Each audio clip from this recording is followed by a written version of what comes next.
Estudiar y aprender los números reales en un primer curso de matemáticas en el nivel universitario implica tener en cuenta diversos aspectos.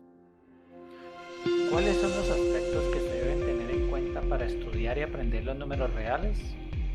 Para dar respuesta a esta pregunta se considerará como punto de partida que el propósito del estudio y el aprendizaje de los números reales debe ser el desarrollo de pensamiento numérico. Para esto, se van a tener en cuenta los siguientes cuestionamientos. ¿Qué pensamiento numérico ha desarrollado un estudiante en la educación secundaria?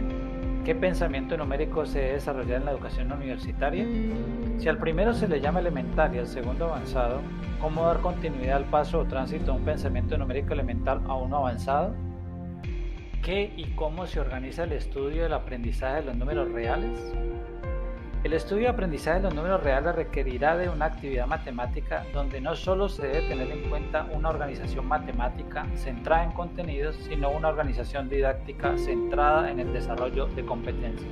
En cuanto a la organización matemática, el eje es la estructura de cuerpo ordenado completo de los números reales con toda su axiomática, deducción y rigor, pero sin un formalismo matemático acentuado.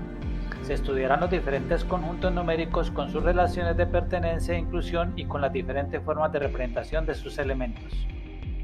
También se estudiarán las operaciones entre sus elementos y propiedades que cumplen en cada uno de los conjuntos numéricos. Se abordarán las relaciones de igualdad y orden entre los elementos de los conjuntos numéricos y la estructura algebraica de estos, con el fin de establecer cuáles cumplen con una estructura de cuerpo, cuerpo ordenado y cuerpo ordenado completo.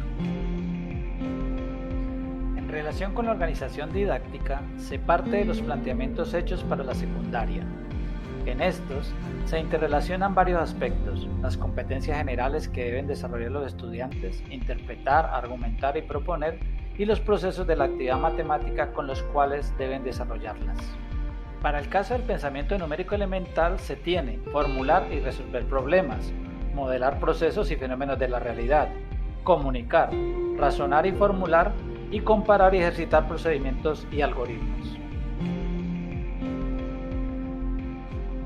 Para el pensamiento numérico avanzado se tiene comunicación, procedimientos, conceptualización, resolución de problemas, razonamiento y actitud hacia las matemáticas, todo buscando que el estudiante desarrolle pensamiento matemático avanzado. Para llevar a cabo los procesos de actividad matemática se plantearán situaciones problemas en diferentes contextos y empleando diversas formas de representación, de acuerdo con los niveles de abstracción que tienen los estudiantes y de acuerdo con los niveles que se espera ellos deben alcanzar, los niveles de comprensión. En cuanto a las situaciones problema, con base en los niveles de abstracción, se propondrán situaciones problema y actividades de diferente dificultad. El nivel mínimo con el cual se va a enfrentar es 1 y el máximo es 4. El eje y complejidad de estas situaciones radica no solo en la información que se da de manera explícita y la que se necesita de manera implícita, sino en las relaciones que se deben establecer entre tales informaciones para poder resolverlas. En el nivel mínimo pueden, por ejemplo, solo realizarse procesos sencillos. En el 2, procesos algorítmicos. En el 3, establecer relaciones. Y en el 4, analizar y reflexionar. En cuanto a los contextos, encontrará situaciones problemas de la geometría, la física, la administración, de la vida cotidiana, entre otras. En relación con los diversos sistemas de representación se encontrarán situaciones en las que predomina la lengua natural, el registro gráfico, el registro algebraico y el registro numérico. Adicionalmente, para la organización didáctica se considerarán las dificultades y obstáculos que se presentan en el aprendizaje de los números reales. A estas dificultades y obstáculos se les asignará el nombre de problemáticas y con base en estas, que son 16, se establecerá una secuencia en la enseñanza. Estas se han agrupado en 6 categorías. La primera, los contextos. La segunda, clasificación y representación. La tercera, las operaciones. La cuarta, relaciones. la quinta, estructura algebraica, y la sexta, completez de los números reales.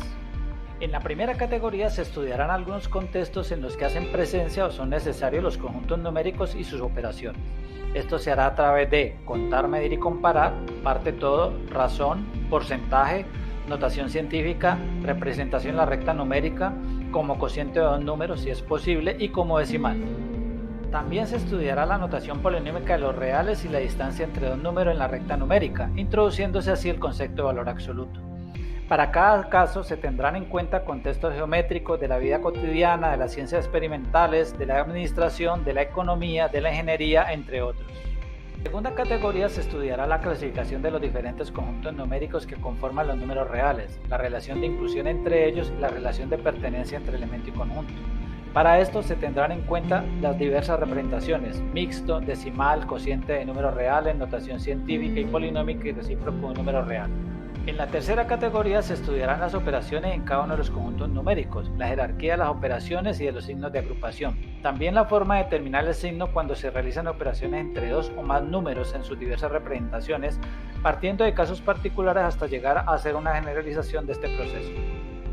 En la cuarta categoría se estudiarán las diferentes relaciones entre los números reales. Se abordará la igualdad como una relación de equivalencia y el mayor que y el menor que como una relación de orden. Este trabajo se hará con expresiones numéricas y algebraicas, manteniendo siempre aspectos para que el estudiante razone cuantitativamente. En la parte del orden se hará énfasis en la comparación entre números escritos a lápiz y papel en las diferentes representaciones y las que arroja la calculadora. Se discutirá sobre la representación finita e infinita de ciertos números racionales e irracionales y cómo la calculadora limita tal escritura. En esta misma categoría se discutirá sobre la densidad de los conjuntos numéricos, el concepto de sucesor y en qué conjuntos numéricos se puede considerar este concepto. En la quinta categoría se presentarán situaciones para determinar la estructura algebraica y de orden que tiene cada conjunto numérico. Se considerarán conjuntos diferentes a los naturales, enteros, racionales y irracionales para analizar su estructura algebraica con operaciones diferentes a las ya trabajadas. En la sexta categoría se considerarán subconjuntos de los números reales y sus formas de representación. Se definirá cuándo un subconjunto es acotado teniendo como referencia los números racionales y los números reales. Se introduce el concepto de cuerpo ordenado completo. En general, al estudiar el tema de los números reales se pretende tener una primera aproximación de cómo a partir de los números racionales se construyen los irracionales y de esta forma llegar a la construcción de números reales, estableciendo de esta manera la diferencia entre los números reales y los números racionales. Para el estudio y aprendizaje de los números reales, cada estudiante deberá interactuar en el aula con sus compañeros de estudio y con el profesor de la clase en torno de las situaciones que se presenten en los videos. También deberá realizar trabajos a lápiz y papel con materiales impresos. Podrá tener acceso a la parte teórica en formato impreso y en formato digital e igualmente contará con una herramienta computacional con la cual pondrá a prueba su conocimiento y el nivel que ha alcanzado en cada uno de los temas vistos. Esta herramienta también le permitirá superar las dificultades y obstáculos en la comprensión de los diferentes temas. Siempre es necesario que se apoye en su profesor o en profesores de matemáticas para consultar las dudas que aún prevalecen para alcanzar la comprensión de los temas. Metodológicamente encontrará videos que tendrán diferentes características. Algunos serán de índole expositivo, en otros encontrará interrogantes que serán resueltos en clase, en otros estarán orientados a motivar el estudio del tema y algunos tendrán la combinación parcial o totalmente de las características anteriores. Bienvenidos a afrontar el estudio de los números reales con actitud, compromiso, dedicación y con la responsabilidad que se requiere para lograr el aprendizaje de todos y cada uno de sus temas.